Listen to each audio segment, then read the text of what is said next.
السلام علیکم ورحمۃ اللہ وبرکاتہ۔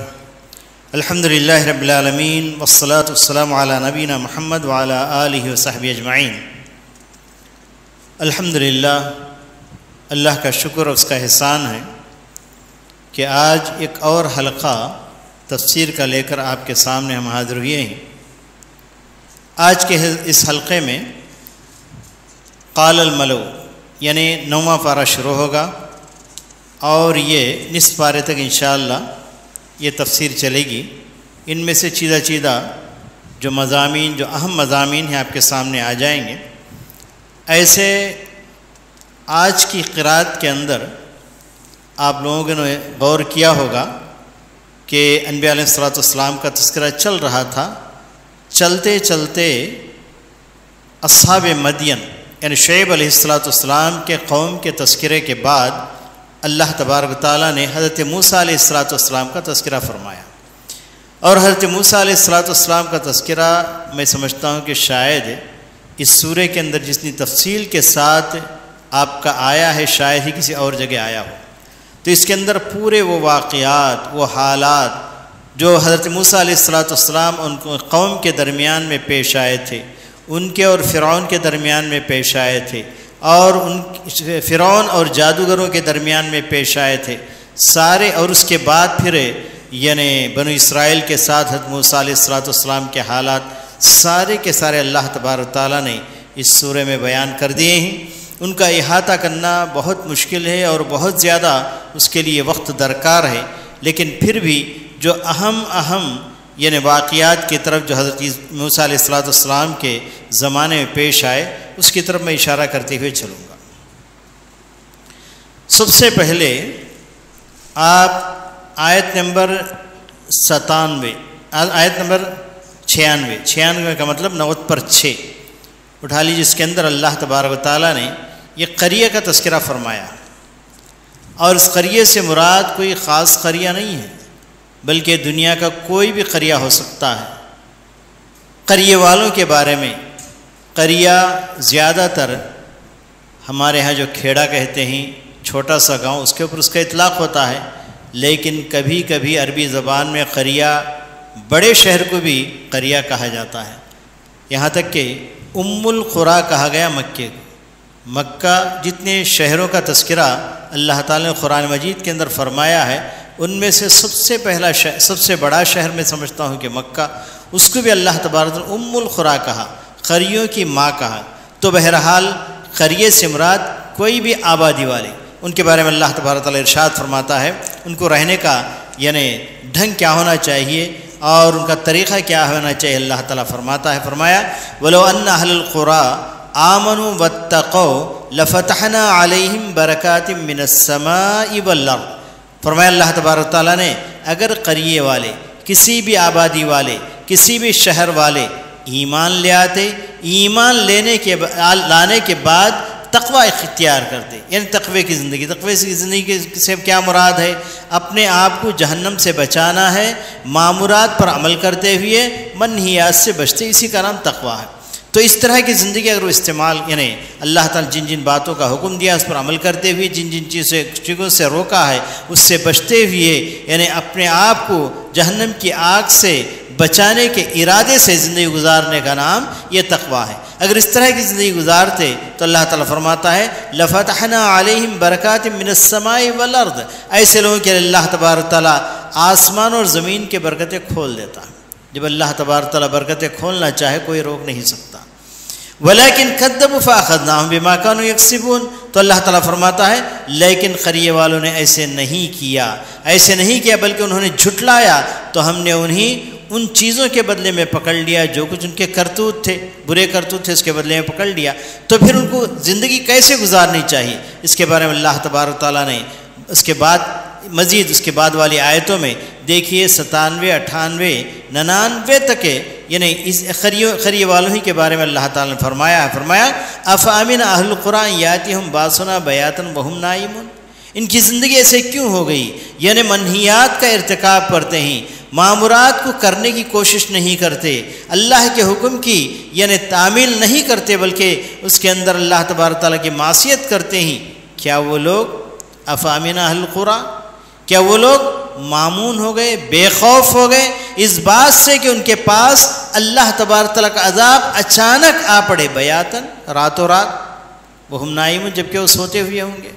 تو اللہ تبارک تعالیٰ کے عذاب سے کبھی بے خوف نہیں ہونا چاہیے، کبھی بھی اللہ تعالیٰ کا خوف آ سکتا، اللہ تبارک تعالیٰ کا عذاب آ پڑ سکتا ہے، کبھی بھی اللہ تبارک تعالیٰ کی طرف سے کوئی بھی مصیبت آ سکتی ہے، جیسا کہ آج ہم دیکھ رہے ہیں وائرس کی مصیبت ہے، کبھی بھی کہیں بھی کسی بھی جگہ اور کسی کے گھر میں یہ وائرس آ سکتا ہے، اور اللہ تعالیٰ کے عذاب کے طور پر۔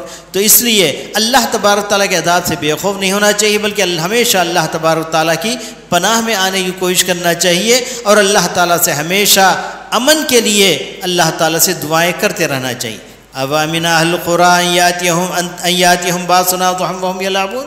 پھر فرمایا اللہ تبارک تعالیٰ نے، کیا اہل قریٰ اس بات سے بے خوف ہو گئے کہ اچانک ان کے اوپر عذاب اللہ تعالیٰ کا ٹوٹ پڑے، ضحیٰ یعنی چاشت کے وقت، اس حال میں کہ وہ لوگ کھیل کود میں رہیں؟ افامنوا مکر اللہ، کہ اللہ تعالیٰ کے مکر سے یہ لوگ بے خوف ہو گئے؟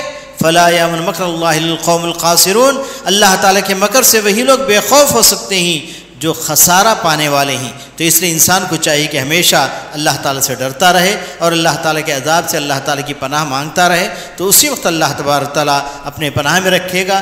اللہ کے رسول صلی اللہ علیہ وسلم کہا کرتے تھے، اللہم لا تکلنی الی نفسی طرفۃ عین، اے پروردگارہ مجھے ایک لمحے کے برابر، لمحہ بھی نہیں بلکہ ایک پلک جھپکنے کے برابر بھی تیرے امن سے باہر نہیں نکالنا، تیری نگرانی سے باہر نہیں نکالنا، اے پروردگارہ تیری نگرانی میں مجھے رکھ لینا۔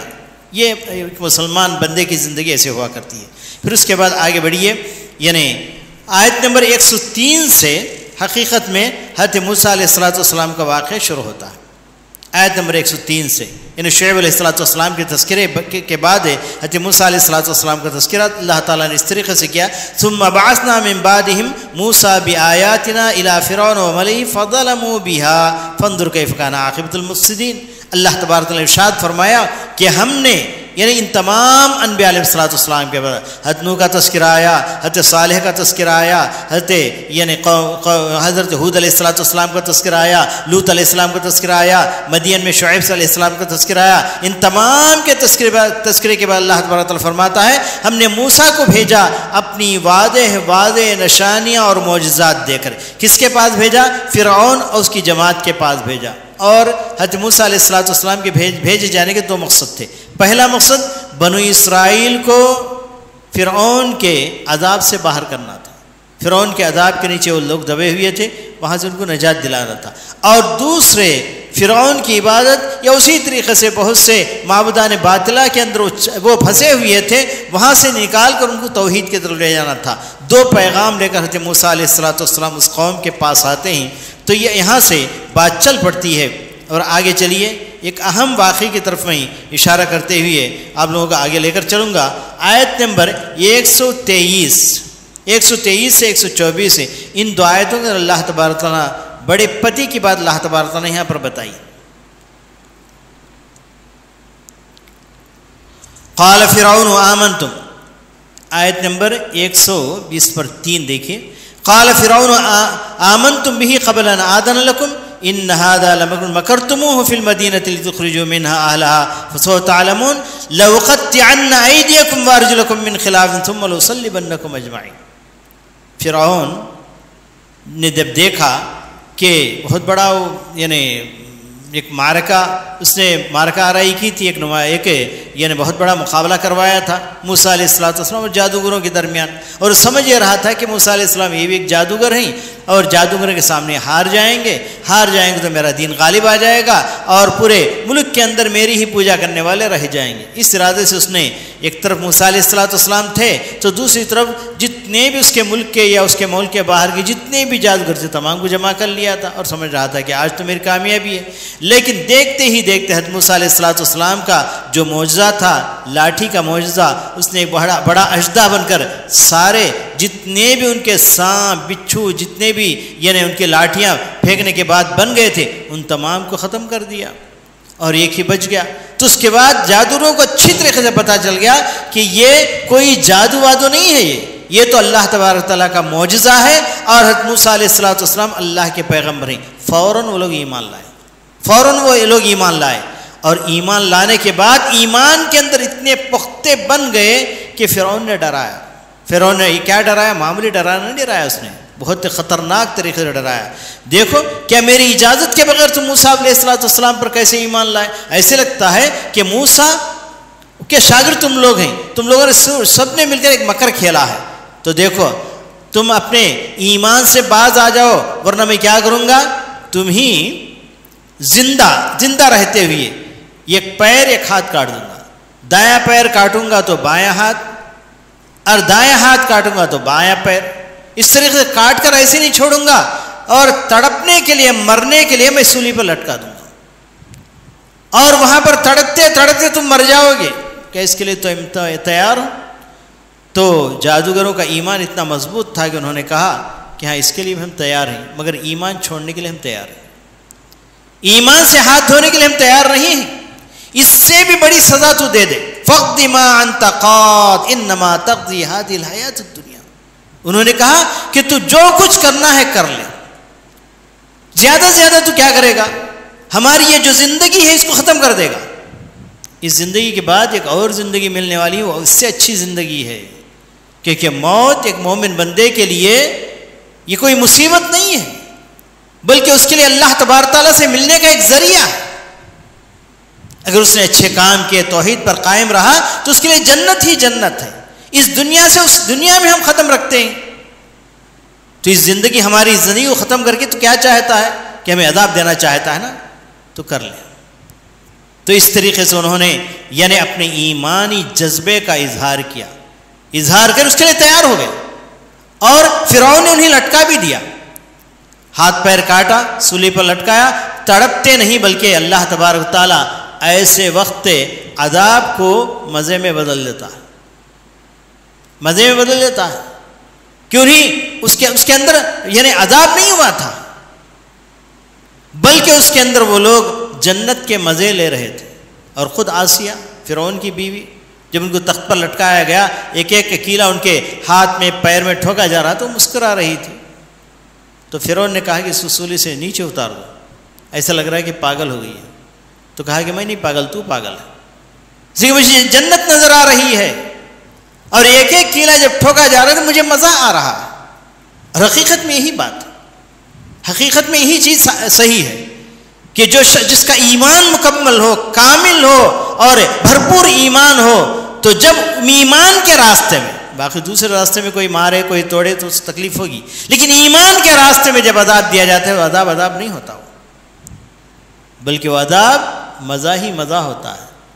ایک شہید اللہ کی راہ میں شہادت پاتا ہے، اس کو اتنا مزہ آتا ہے، اتنا مزہ آتا ہے، جنت پہ جانے کے بعد بھی کہے اللہ جنت تو پوری مل گئی ہے، لیکن اس کے باوجود تو دوبارہ ہمیں دنیا میں بھیج دے، پھر شہادت کا موقع دے. جس وقت تیر آ لگی تھی، جس وقت بندوق آ لگی تھی، جس وقت میری جان نکل رہی تھی، اس وقت مجھے اتنا مزہ آیا کہ اتنا مزہ آیا، اتنا مزہ یعنی یوں سمجھے کہ جنت میں بھی مجھے نہیں مل رہا.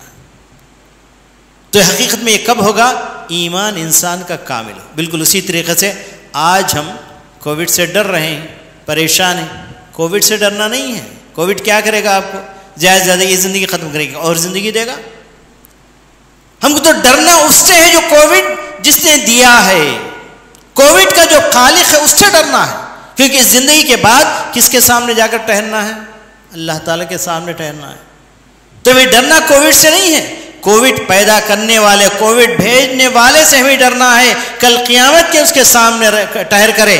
اگر کوتاہی ہم سے اللہ کے حق میں ہو گئی تو ان کوتاہیوں سے ابھی ہم لوگ توبہ کر لینا ہے. اگر انسانوں کے حق میں اگر کوتاہی ہوئی اس سے بھی توبہ کر لینا ہے، تاکہ ہماری زندگی پاک و صاف ہو جائے. ہم اس دنیا سے اس دنیا میں جب منتقل ہو تو ہمارے سامنے جنت ہی جنت ہو. تو اس لیے کس سے ڈرنا ہے؟ ہمیں اللہ سے ڈرنا ہے، اللہ کے سامنے کھڑے ہونے سے ڈرنا ہے. وہاں پر سوال و جواب جو ہوگا اس مقام سے ڈرنا ہے، کووڈ سے ڈرنا نہیں ہے. کیونکہ آج دیکھا گیا کہ لوگ یعنی کووڈ میں مبتلا ہوتے تو ہوتے ہی، لیکن وہ لوگ زیادہ مبتلا ہوتے ہیں جو کووڈ سے ڈرے ہوئے، سہمے ہوئے ہیں. تو ڈریں گے تو برابر وہ ڈرائے گا، اللہ کا عذاب ہے. یہ گویا اس زمانے کا فرعون ہے، سمجھیے. فرعون جس طریقے سے صحرا کو ڈرایا تھا، یعنی جادوگروں کو اس طریقے سے ایمان والوں کو ڈرا رہی ہے یہ بیماری. لیکن ایمان والے ڈرنا نہیں چاہیے، نہیں ڈرنا چاہیے، بلکہ ڈرنا کس سے ہے؟ اللہ تعالیٰ سے ڈر کے وہ وقت آنے سے پہلے اپنے توبہ کر لینا اور اپنے آپ کو اس جنت کے لیے تیار کر لینا ہے، جنت کے مستحق اپنے آپ کو بنا لینا ہے، اس کے لیے ڈرنا ہے. یعنی کووڈ سے ڈرنے کی کوئی ضرورت نہیں ہے. کووڈ کیا کرے گی؟ ذرا اس دنیا سے اس دنیا میں ہمیں لے جائے گی.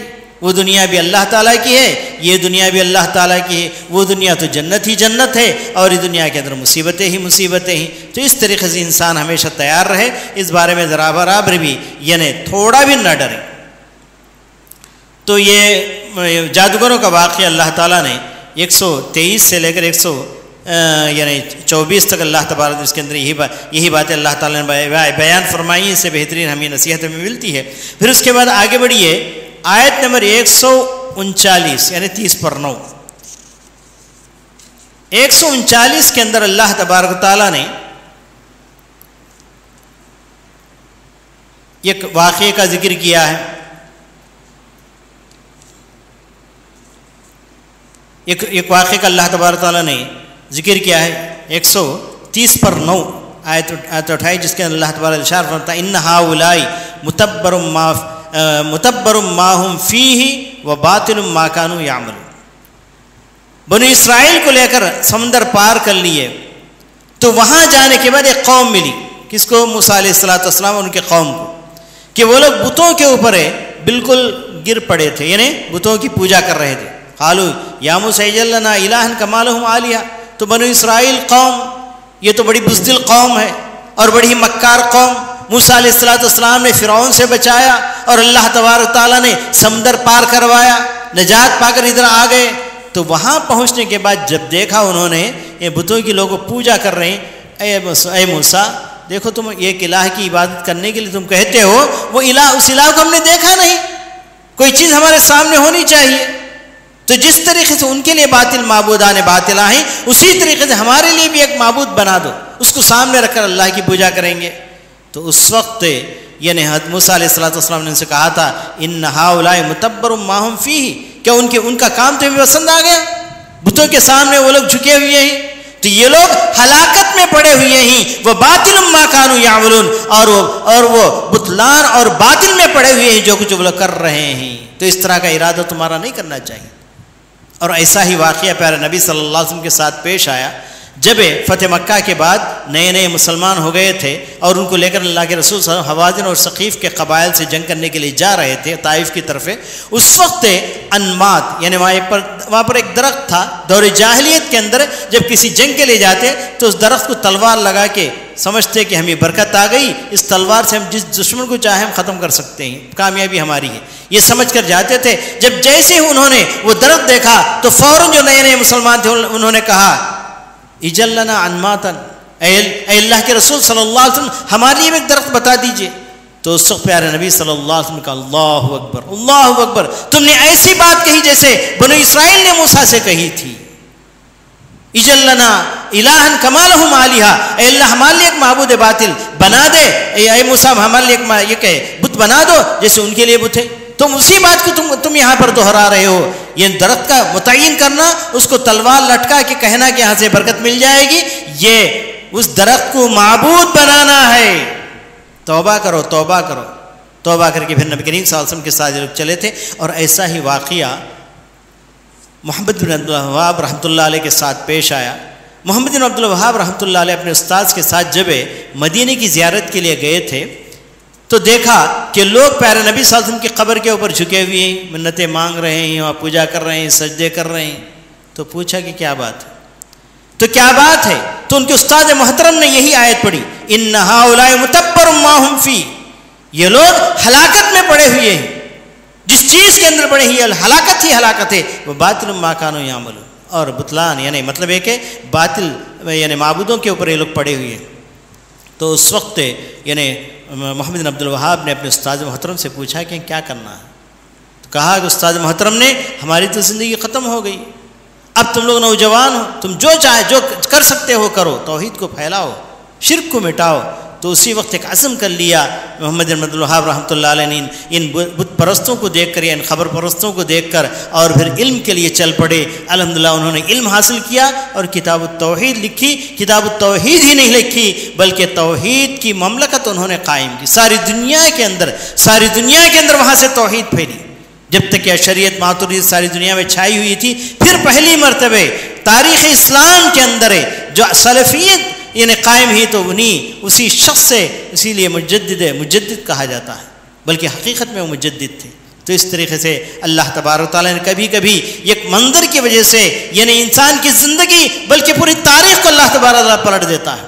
تو یہ واقعہ اس طریقے سے پیش آیا تھا. پھر آگے بڑھیے.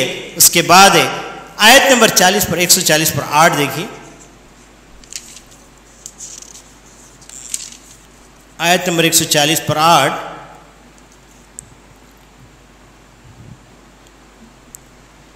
چالیس پر 7 اور 40 پر 8. تو یہاں پر موسیٰ علیہ السلام کی قوم جب موسیٰ علیہ السلام تورات لانے کے لیے کہاں گئے تھے؟ کوہ طور پر گئے تھے.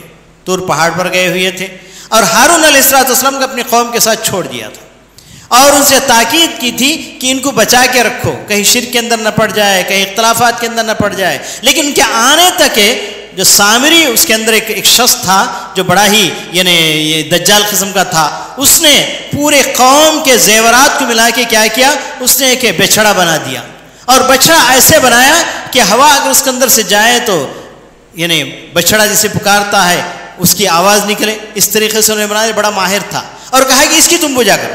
تم لوگ ایک معبود چاہتے تھے نا، تو اس کی پوجا کرو تم. تو سب کے سب اس کی اسے بچڑی کی پوجا کرنے لگے. تو حضرت موسیٰ علیہ السلام واپس آئے تو دیکھ کر بڑا تعجب کیا. تعجب نہیں کیا بلکہ آ کر اپنے خلیرے بھائی جو ہارون علیہ السلام تھے ان کے سر کے بال پکڑ لیے. کہا کہ تم نے کیا کر دیا؟ کیوں قوم کو بگڑتے ہوئے تم نے دیکھا؟ تو بہرحال یہ عجیب و غریب قوم تھی بنو اسرائیل. جتنے انبیاء علیہ السلام ان کی طرف بھیجے گئے اتنے کسی قوم کی طرف نہیں بھیجے گئے اور ان کے اندر بگاڑ ہی بگاڑ رہا. اور آج بھی یہ فلسطین کے اندر رہنے والے جو یہودی ہیں اسی قوم سے تعلق رکھتے ہیں. توحید کے اوپر قائم رہتے ہوئے بھی بزدل تھے، توحید پر آ کر بھی وہ شرک کی طرف مائل تھے. نبی کریم صلی اللہ علیہ وسلم کہا کہ لَتَتَّبِعَنَّ سَنَنَ مَنْ كَانَ قَبْلَكُمْ حَذْوَ النَّعْلِ بِالنَّعْلِ.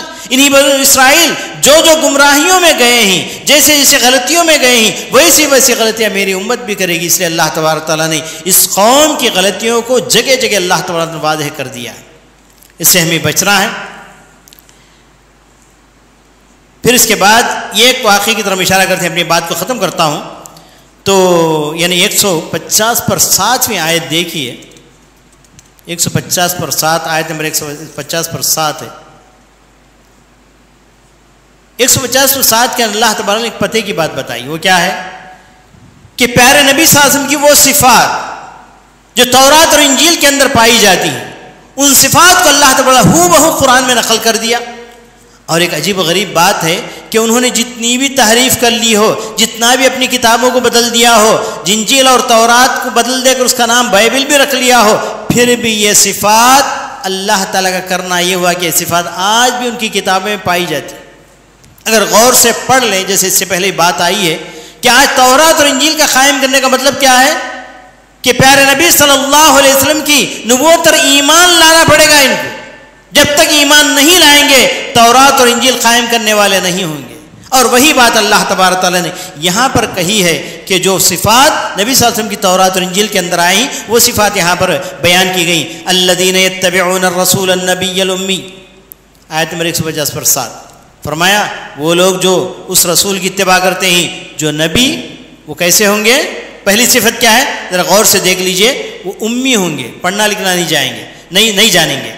الذی یجدونہ مکتوبا عندہم فی التوراۃ والانجیل. اور ان کے بارے میں تورات اور انجیل کے اندر لکھا ہوا ہوگا. اس زمانے میں اللہ تعالیٰ لکھ کر بھیجا تھا، ان کتابوں کو نازل فرمایا تھا. آج بھی وہ چیزیں ان کی کتابوں کے اندر موجود ہیں. فرمایا یامرہم بالمعروف ینہا عن المنکر. ان کی صفت کیا ہوگی جو نبی صلی اللہ علیہ وسلم کی صفت تورات اور انجیل کے اندر اس طریقے سے بیان کی گئی ہے کہ وہ بھلائیوں کا حکم دیں گے، برائیوں سے روکیں گے. وحل لہم الطیبات. ان کو اچھی چیزیں حلال قرار دیں گے. اور ویحرم علیہم الخبائث. بری تمام چیزوں کو حرام قرار دیں گے. وَيَضَعُ عَنْهُمْ إِصْرَهُمْ، اور ان کے اوپر جو بوجھ یعنی کفر کا اور شرک کا جو بوجھ ان کے اوپر پڑا ہوا ہے اس کو نکال کے دور کریں گے، وَالْأَغْلَالَ الَّتِي كَانَتْ عَلَيْهِمْ، اور اسی طریقے سے بدعات کے یعنی بیڑیوں کے اندر وہ لوگ جکڑے ہوئے ہیں ان کو ان تمام بیڑیوں کو پاش کر دیں گے، توڑ دیں گے۔ نبی صلی اللہ علیہ وسلم کی صفات بیان کی گئی۔ فالذین آمنوا بہ، اور اتنی ہی نہیں بلکہ صحابہ کی بھی صفت جو نبی صلی اللہ علیہ وسلم پر ایمان لائیں گے، فالذین آمنوا بہ، وہ لوگ جو آپ پر ایمان لائیں گے، وعزروہ، جو آپ کی تائید کریں گے، نصروہ، اور جو آپ کی مدد کریں گے، اتبعوا النور الذی انزل معہ، اور اس نور کی اتباع، اس روشنی کی اتباع کریں گے جو روشنی اللہ کے رسول محمد صلی اللہ علیہ وسلم پر نازل ہوئی۔ اس سے کیا مراد ہے؟ قرآن مجید۔ اولئک هم المفلحون، اور ایسے ہی لوگ کل قیامت کے دن کامیاب ہوں گے۔ اللہ تعالیٰ مجھے اور آپ کو تمام مسلمانوں کو نیک توفیق سے نوازے، اور وہ یہود و نصارہ جو نبی صلی اللہ علیہ وسلم کی صفات اپنی کتابوں میں پڑھ رہے ہیں ان کو بھی اللہ تبارک و تعالیٰ پیارے نبی پر ایمان لانے کی توفیق عطا فرمائے۔ اس طریقے سے ساری دنیا اللہ کے بندے بن جائے اور پیارے نبی کے امتی بن جائیں تو کل یعنی پوری دنیا ایک ہو جائے گی، اور قیامت کے دن اللہ کے رسول صلی اللہ علیہ وسلم کی سفارش تمام کو نصیب ہوگی۔ ربنا تقبل منا انک انت السمیع العلیم وتب علینا انک انت التواب الرحیم، وآخر دعوانا الحمد للہ رب